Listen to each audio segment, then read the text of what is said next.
He taught Rome one brutal truth: your habits are your real master. Musonius Rufus did not teach philosophy to decorate the mouths of educated men. He taught it to enter kitchens, markets, prisons, marriages, and ordinary mornings. In Rome, many admire wisdom as long as wisdom demanded nothing difficult. But Musonius wanted lives transformed, not listeners entertained by beautiful moral language. He lived in an empire where comfort could weaken men faster than chains. Rome had marble halls, crowded banquets, soft beds, loud applause, and anxious souls.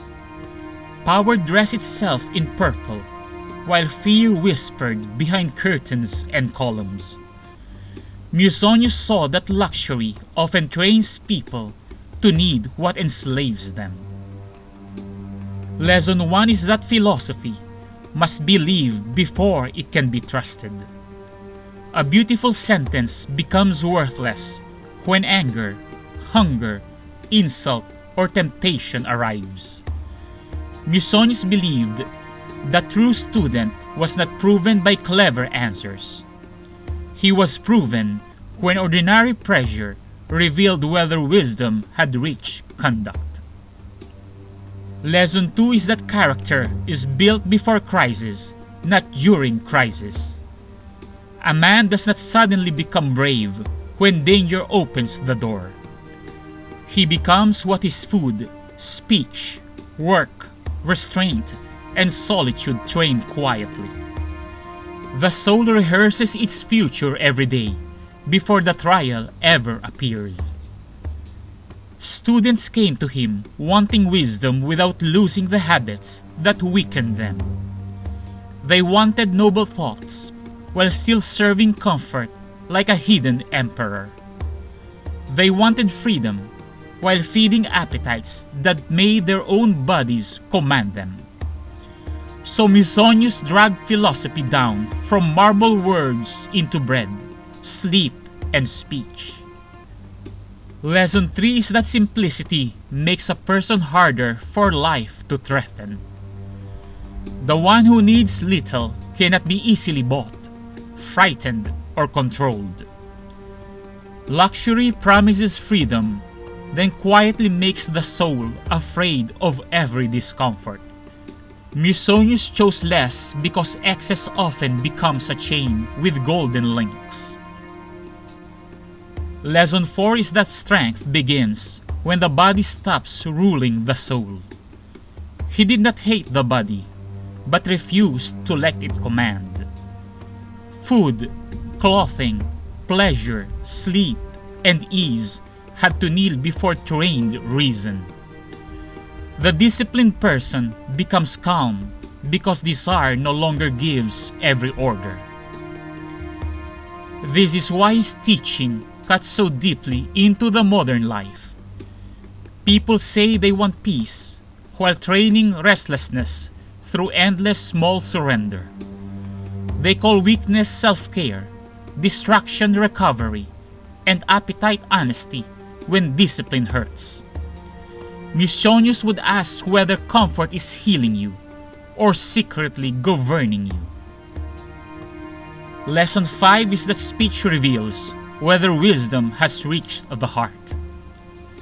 A disciplined mouth does not need to win, impress, expose, or wound.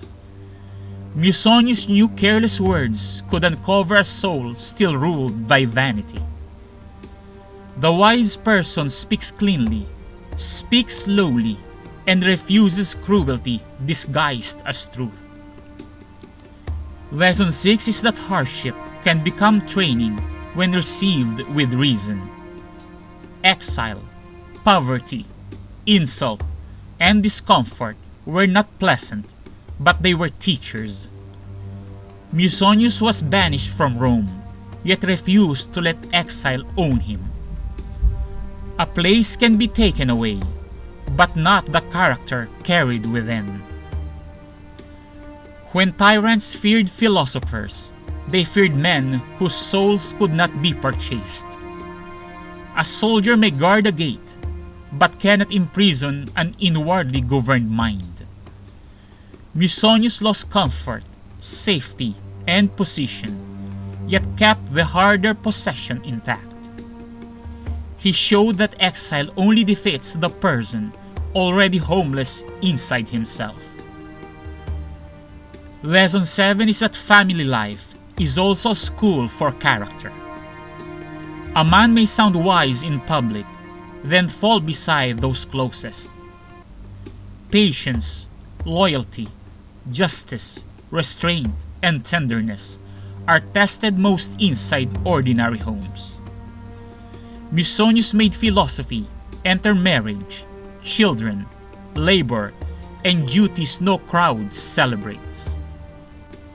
He also taught that women and men were both capable of virtue. This was not softness, but a sharper demand placed upon every soul. If reason belongs to human nature, then discipline cannot belong to one sex. No one was excused from nobility because society offered easier stories. Lesson 8 is that the strongest person is the one least divided. His thoughts, words, habits, desires, and duties all answer to one ruler. He does not praise wisdom outside, then obey weakness behind closed doors.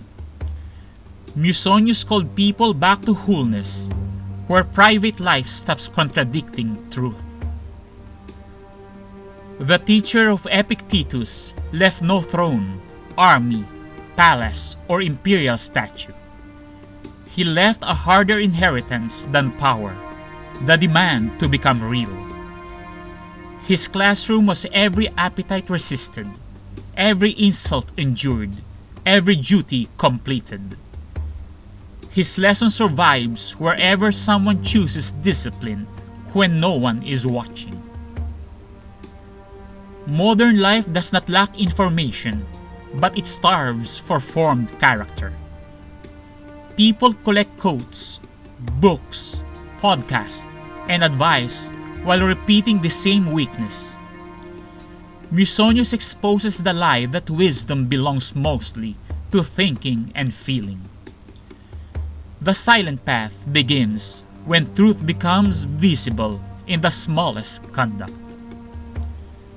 The silent path deepens when philosophy leaves the tongue and enters habit. Musonius teaches that character is not proved by admiration, but by practice. Your food, speech, patience, money, anger, and duties are quietly shaping you.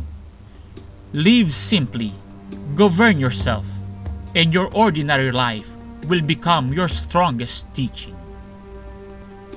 Rome remembered louder men for power, but Musonius taught strength without noise.